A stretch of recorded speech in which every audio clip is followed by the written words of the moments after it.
성령 강림 후 두 번째 주일에 허락하신 하나님 말씀 함께 받겠습니다. 허락하신 계시의 말씀은 고린도후서 4장 5절로 12절 말씀까지입니다. 고린도후서 4장 5절로 12절 말씀까지를 복되고 거룩한 성일에 허락하신 하나님 말씀으로 함께 받겠습니다. 이제 말씀을 다 찾으신 줄 알고 말씀을 봉독할 때 말씀 앞에 아멘으로 화답하는 큰 은혜가 우리 모두에게 임하게 되기를 바랍니다. 말씀을 봉독하겠습니다. 하나님의 말씀입니다. 우리는 우리를 전파하는 것이 아니라 오직 그리스도 예수의 주 되신 것과 또 예수를 위하여 우리가 너희의 종 된 것을 전파함이라.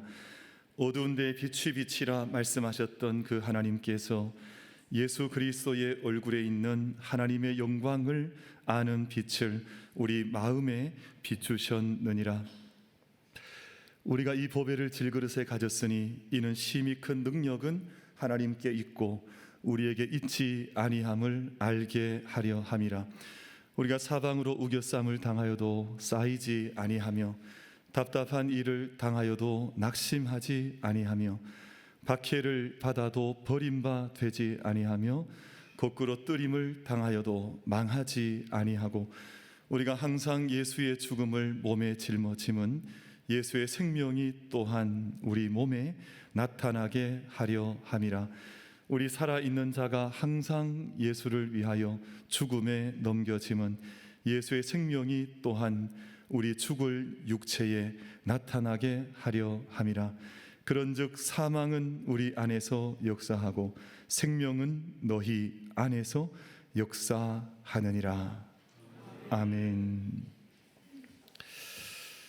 물과 그리고 하나님의 은혜와 어버이의 사랑의 공통점이 있는데 늘 낮은 곳을 향해서 흘러간다는 공통점을 가지고 있습니다.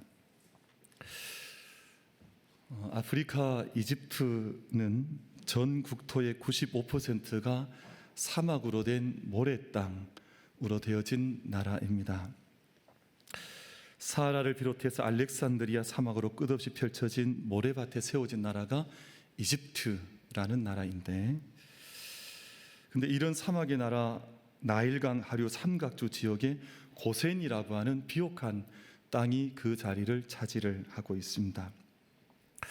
이 고센이라고 하는 지역은 전체 국토의 5%밖에 되지 않는 아주 작은, 얼마 되지 않는 지역임에도 불구하고 이곳은 모래 흙이 아니라 아주 검은 빛을 띠는 비옥한 땅으로 그렇게 그 땅이 형성이 되어져 있습니다.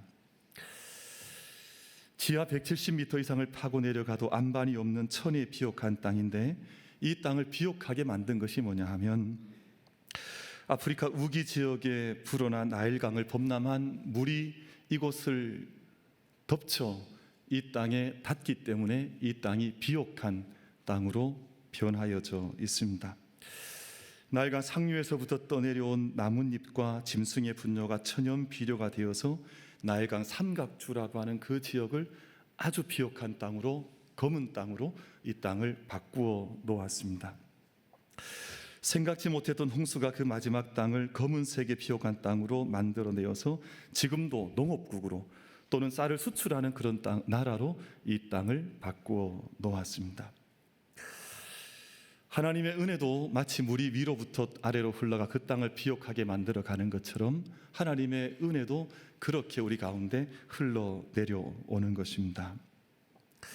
하나님의 은혜는 사람으로부터 하나님께로 거슬러 올라가지 않습니다. 하나님은 은혜를 베풀어 주기를 원하셔서 그 은혜가 쉼없이 우리에게로 흘러내려오도록 그 은혜를 우리 가운데 흘려 보내주시는 분이 바로 하나님이시요 하나님의 은혜라고 하는 것입니다. 세상이 병들고 고장난 곳이 많습니다. 그래서 많은 사람들이 묻기를, 아니 이렇게 병들고 또 이렇게 상한 곳들이 많은데 하나님의 은혜가 정말 있는 것입니까? 여러분, 하나님의 은혜가 있기 때문에 이만큼 사는 것입니다. 만약 하나님의 은혜가 없다면 이 세상은 훨씬 더 망가지거나 훨씬 더 어두운 땅이 되어져 있을 터인데 하나님의 은혜가 이 땅 가운데 위로부터 흘러내려오기 때문에 이만한 은혜의 세상을 저희가 함께 살아가는 것입니다. 때로는 병들고 때로는 상한 것이 많으면 사람들이 생각할 때 하나님의 은혜가 멈추어져 있느냐? 그렇지 않습니다. 하나님의 은혜가 계속해서 흘러가기 때문에 우린 그 은혜의 세계 속에서 우리의 생명의 삶들을 함께 영유하면서 그 시간들을 함께 살아가는 것입니다. 그럼 세계 3대 폭포가 있는데요, 제가 사진을 잠깐 보여드리려고 하는데 북미 지역에 있는 나이아가라라고 하는 폭포가 있습니다. 저게 나이아가라는 저 폭이 1km가 넘습니다. 그리고 낙차는 50m. 그 다음 두 번째 폭포가 아프리카 남부 지역에 있는 빅토리아라고 하는 이제 폭포가 있는데 이것도 엄청나게 넓습니다. 넓이가 1.7km, 높이는 100m가 넘습니다. 엄청난 물이 떨어지고 있습니다. 세 번째 보여드리고 싶은 것이 남미에 있는 위가수라고 하는 곳인데, 그럼 저기 조그만 사람들 보이시죠? 안 보이십니까? 너무 작아서. 그 조그만 자세히 눈을 떠서 보시면 거기에 사람들이 있습니다. 그럼 저기에서 떨어지는 물의 양이 얼마일까요? 그럼 엄청난, 사실 우리가 다 헤아릴 수 없는 물결이 떨어져 온 땅으로 흘러 들어가면, 여러분 그 땅, 온 땅 구석구석으로 저 물이 흘러 들어가야만 온 땅의 생명의 사건들이 온 땅 가운데 나타날 수가 있습니다. 그럼 때로는 제가 이렇게 벌판을 걸어가다가 감동받을 때가 있는데, 그 수로를 따라서, 농로를 따라서 물결이 거세게 흘러내려가는데 그 거센 물결이 어느 농토로 들어가서 어떤 논 구석구석에, 사람이 우리가 다 눈으로 볼 수 없는 그 구석구석에 심어져 있는 식물의 뿌리까지 닿아야만 그 농작물이 거기서 자라서 열매를 맺을 수가 있습니다. 물이 흘러가는 곳, 은혜가 흘러가는 곳, 그것이 바로 우리의 삶의 자리라는 것들이 있습니다.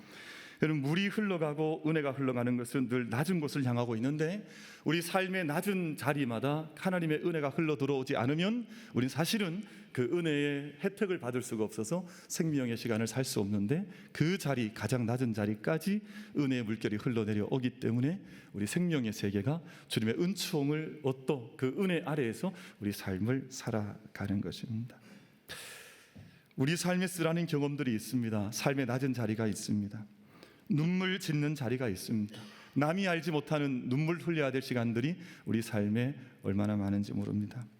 때로는 질병이 있습니다. 때로는 심지어 죽음의 그림자까지 우리 삶을 덮어 내가 이곳에서 어떻게 살아갈 수 있을까 고심스럽게 하는 그 자리가 있는데, 그 자리까지 은혜의 물결이, 은혜의 빛이 흘러 들어오기 때문에 우리가 그 자리에서 구원이라고 하는 그 은총의 세계를 우리가 함께 경험해 나가는 것입니다.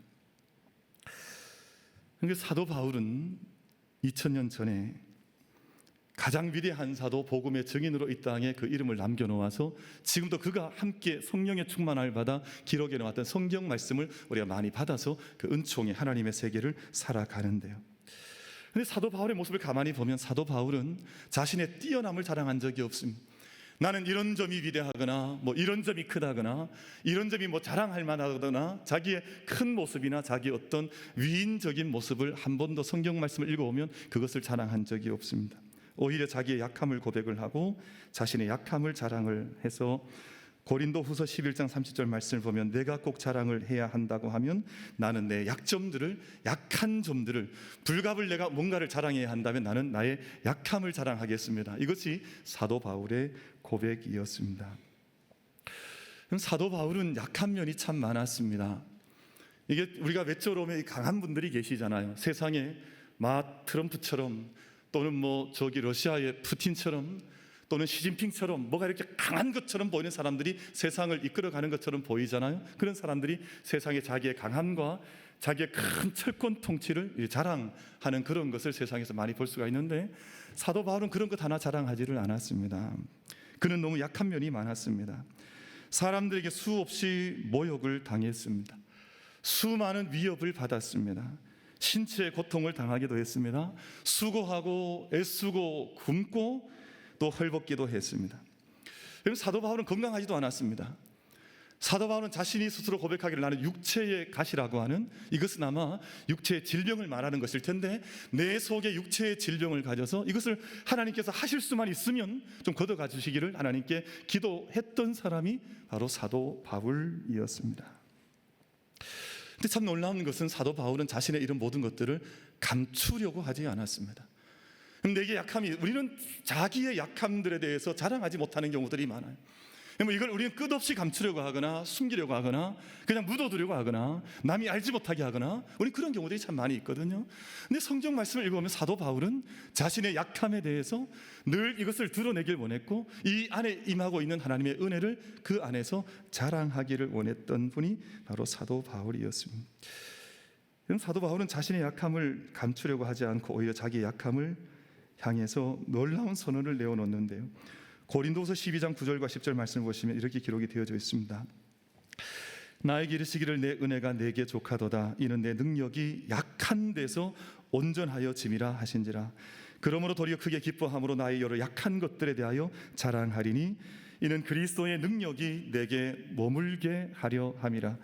그러므로 내가 그리스도를 위하여 약한 것들과 능욕과 궁핍과 박해와 곤고를 기뻐하노니 이는 내가 약한 그때에 강함이라. 라고 사도 바울은 자신의 약함 위에 임하는 그리스도의 임재와 이 모든 약한 것을 넘으셔서 나를 온전케 하시는 하나님의 은혜를 이렇게 자랑하고 노래하는 모습을 우리 가운데 보여주시고 있습니다. 사도 바울은 자신이 약한 그 자리에 하나님의 은혜가 강물처럼 흘러오는 것을 경험을 했고, 하나님께서 자신의 약함을 온전하게 하고 계시다고 하는 것을 영적으로 경험을 하면서 그것을 우리 가운데 이렇게 들려주고 있습니다. 그럼 사도 바울이 구원을 경험했던 것은 강한 자리가 아니었습니다.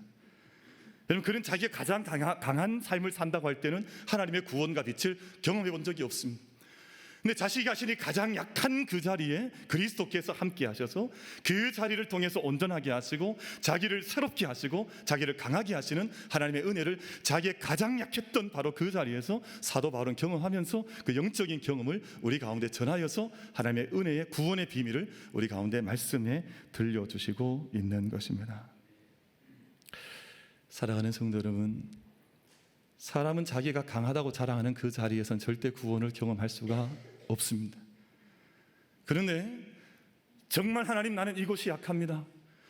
정말 이것이 내게는 약점이고 나에게는 고통이고 눈물이고 가장 낮은 자리인데 하나님, 이것을 하나님의 손에 올려드립니다 라고 고백해 나갈 때 그곳에 임하시는 그리스도의 임재가 있고 나를 온전케 하신 하나님의 손길이 있고 나를 구원하시고 새롭게 하신 하나님의 은혜가 있으니 우리 사랑하는 마음의 모든 예배자들께서 우리의 약함을 감추거나 우리의 약함이 수치가 되거나 우리 약함이 그저 눈 감아버려야 할 고개를 돌려야 하는 어떤 그 자리가 아니라 우리 모든 약함을 통해서 하나님께서 내 가운데 임재하시고 나를 온전케 하시고 새롭게 하시고 강하게 하시고 구원하시는 그 은혜를 함께 경험해 나갈 수 있는 우리 모든 만민 가족들 예배자들이 다 되어주시기를 주님의 이름으로 축복합니다.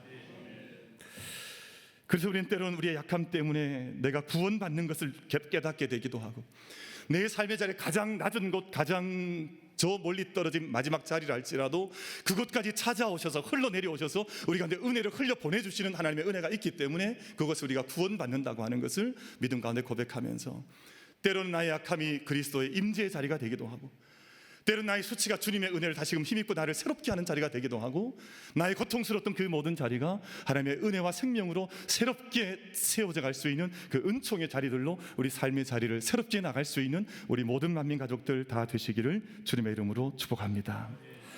사도 바울 오늘 본문 말씀을 보면 그렇게 약한 자신을 가리켜서 나는 질그릇 같은 사람이라고 표현을 했습니다. 여러분, 질그릇이 뭡니까? 어찌 보면 쉽게 금이 갈 수도 있고 쉽게 끼어질 수도 있고 어찌 보면 그렇게 귀하지 않을 것 같은 그런 그릇을 질그릇이라고 표현을 하는데요, 사도 바울은 자기 자신을 질그릇이라고 표현을 하면서 나는 내 안에 질그릇 같은 내 안에 보배를 담은 질그릇이라고 그렇게 사도 바울은 자기 자신을 설명하여 고백해 내고 있습니다. 그럼 혹시 건강을 자신하시는 분들은 자기 자신이 질그릇 같다 이 말을 받아들이지 못할 분도 계실지 모르겠습니다. 아니, 내가 왜 질그릇이냐, 아니 내가 왜 내 삶에 금이 가겠거나 아니면 쉽게 끼어질 수 있겠느냐, 나는 그렇지 않다 자랑하는 분이 계실지도 모르겠습니다. 네, 사랑하는 성도 여러분, 우리는 질그릇이 맞습니다. 우리는 그렇게 자기 자신을 자랑을 해도 언제 끼어질지 알지 못하는, 우리는 언제 금이 갈지 알지 못하는, 영적으로나 육적으로나 다 마찬가지인데요, 우리는 그렇게 육신을 자랑을 해도 우리는 쉽게 사실 우리 삶 가운데 끼어짐을 경험할 수 있는 존재가 바로 우리 자신들입니다. 그걸 제가 어떻게 아냐 하면 요즘 제 자신이 그렇습니다. 그럼 저는 얼마 전까지만 해도 아주 제가 스트롱맨이라고 생각을 했었거든요. 이게 뭐 저는 기본적으로 하나님 앞에 은혜를 많이 받아서 건강한 몸과 또 어쨌든 삶을 이제 받았다고 생각합니다. 최근에 제가 조금 달라진다는 것을 최근에 조금 느끼고 있습니다. 그럼 제가 이렇게 배도 얼마나 빠르냐 하면요, 제가 이렇게 세수를 하다가 비누를 이렇게 가지다가 이 가끔씩 비누를 놓치는 경우가 있잖아요. 오른손으로 하다가. 그럼 제가, 여러분 그러면 어떻게 하세요 보통? 그냥 떨어지는 거죠 뭐. 저는 절대 떨어뜨린 적이 없었습니다. 씻다가 떨어뜨리면 저는 오른손으로 떨어뜨리면 왼손으로 다 받아냈습니다. 이게 얼마나 기가 막힌지. 제가 그렇게 민첩했던 사람이거든요. 근데 제가 지난 목요일인가 금요일인가 교회 5층에서 이제 식사가 있다 그래서 올라갔더니 마침 한 장로님께서 또 이렇게 무슨 삼계탕을 보내주셔가지고 여러 전도하는 식구들이 함께 이제 식사를 했는데, 제가 그렇게 민첩했던 제가 삼계탕 고기를 듣다가 그 뜨거운 국물을 몽창 쏟아버렸습니다. 제 바지에 그냥 몽창, 그래서 제가 닭기름 세례를 받아버렸습니다.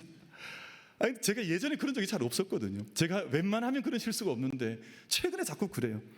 지난 월요일에는 이렇게 양치를 하다가, 양치를 얼마나 급하게 했던지 이 양치로 제 잇몸을 얼마나 세게 때려버렸던지, 이런 일이 전에는 없었는데 자꾸만 생기더라고요. 이게 때로는 걸어가다가 제 다리에 제가 넘어지는 경우도 있고요.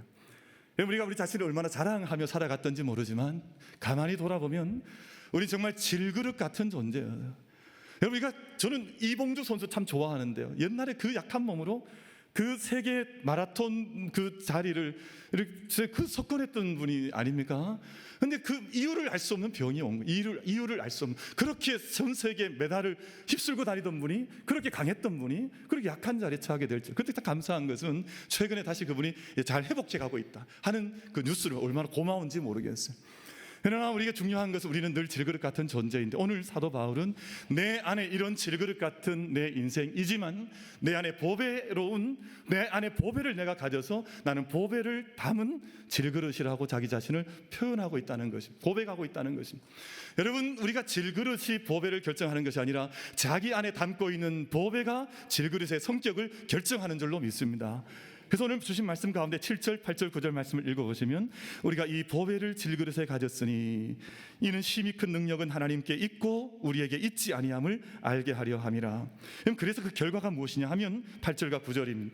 우리가 사방으로 우겨쌈을 당하여도 쌓이지 아니하며 답답한 일을 당하여도 낙심하지 아니하며 박해를 받아도 버림받지 아니하며 거꾸로 뜨림을 당하여도 망하지 아니하고.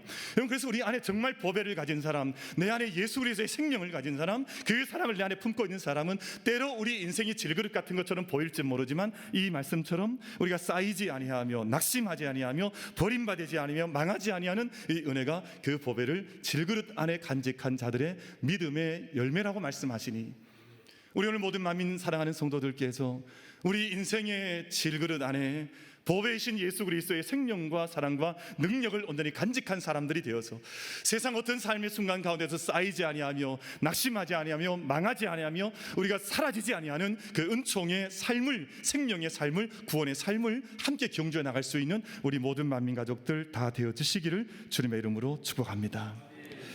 사도 바울은 이 모든 것들을 가리켜서 하나님의 빛이 우리 마음에 비추신 것이라고 오늘 본문 말씀 가운데에서 말씀을 하고 있습니다. 하나님의 창조의 시간을 가만히 보면, 하나님의 창조가 시작될 때 어둠과 혼란과 모함이 세상에 가득할 때 하나님께서 빛을 비추셔서 세상의 질서와 생명의 시간을 시작해 주셨습니다. 빛을 받았습니다. 사도 바울이 자기가 무슨 일을 하고 있는지 알지 못해서 다메섹으로 사람들 잡으러 갈 때 그가 처음 회심하는 그 사건에 받았던 것은 예수 그리스도의 빛을 받았습니다. 예수 그리스도의 빛을 받은 이후에 그의 인생 가운데 새롭게 열어주시는 새로운 세상을 그는 걸어 살아가기를 시작을 했습니다. 여러분 오늘 6절 말씀 보시면 어두운 데 빛이 비치리라 말씀하셨던 그 하나님께서, 여러분 어두운 데에 빛이 비치라, 이것은 바로 창세기 1장에 빛을 창조하셨던 하나님의 사건을 말씀하는 것인데, 어둠에 빛이 비치라 말씀하셨던 그 하나님께서 예수 그리스도의 얼굴에 있는 하나님의 영광을 아는 빛을 우리 마음에 비추셨느니라. 그러니까 하나님께서 창조의 빛을 비추셨고, 그 빛이 예수 그리스도의 얼굴에 계셨고, 그 예수님의 얼굴에 있던 그 빛을 우리 마음에 비추셔서 우리도 그 빛을 받은 사람들로 이 땅의 삶을, 우리의 생명의 시간들을 살게 하셨노라, 그렇게 말씀하여 들려주시는 것입니다. 사랑하는 모든 예배자 여러분, 특히 오늘 우리 갈렙 어르신들도 다 함께 올라오셨는데 너무너무 감사하죠. 우리 모든 갈렙 어르신들로부터 우리 모든 만민교회 사랑하는 성도들 그 마음속에 하나님께서 빛이 있으라 명하셨던 그 빛이, 예수님의 얼굴에 있었던 그 생명의 구원의 그 은총의 빛이 우리 모든 마음속에 비치어져서 우리 모든 삶이 빛이 없는 인생이 아니라 하나님의 생명과 구원의 빛을 풍성히 누리며 살아갈 수 있는 우리 모든 만민 가족들 되시기를 주님의 이름으로 축복합니다. 그 빛이 있는 사람과 빛이 없는 사람은 삶의 방향이 다른 것이거든요. 우리 모든 마음의 빛을 받은 사람들은 더 낮은 곳으로, 생명을 살리는 것으로, 생명을 축복하는 것으로, 성령의 인도하심을 따라서 빛된 자녀의 삶을 이 땅 가운데서 살아가면서 어느 자리에 있든 그 모든 것에 빛이 비치는 삶을, 그 모든 하나님의 빛의 자녀들이 그 삶을 살아가는 것입니다. 제가 사진을 3장 짧게 보여드리고 말씀을 맺으려고 하는데요. 저렇게 편집을 하셨군요. 제가 한 장 한 장 보여줬으면 좋았을 텐데 그래도 잘 보이는 것 같습니다. 제가 매일 아침, 저는 새벽 제단에 올라올 때마다 교회 사진 찍는 걸 너무너무 좋아해요. 왜냐하면 매일 아침마다 빛이 달라요. 여러분, 또 이 세상에 떠오르는 빛은 사람들이 생각할 때는 매일 같은 빛이라고 생각할지 모르지만 매일 새벽마다 주시는 은혜의 빛이 얼마나 다른지 모릅니다. 제가 교회 새벽 예배에 올라오다가 멈추어 서서 교회 사진을 찍을 때가 얼마나 많은지 몰라요. 왜냐하면 그날 아침마다 주시는 은혜의 빛이 달라서. 때로는 저 시간대는 다 같은 시간대입니다. 지금 왜냐하면 제가 교회에 올라오는 시간은 거의 같으니까요. 근데 그 매일매일 비추는 빛이 다르니 하나님 앞에서 얼마나 감사한지 빛을 묵상해 보면, 여러분 우리가 이 땅에 빛을 받은 사람들 되어져서 빛을 머금은 주의 재단이 되어져서 예수님께서 빛으로 이 땅 가운데 오셔서 모든 생명을 살려주셨듯이 우리의 모든 삶도 그 은혜를 덧입고 그 생명을 누리며 이 땅에 빛을 전할 수 있는 하나님의 백성들로 함께 살아갈 수 있는 우리 모든 갈렙 어르신들과 우리 온 교우 성도들이 다 될 수 있게 되기를 주님의 이름으로 축복합니다.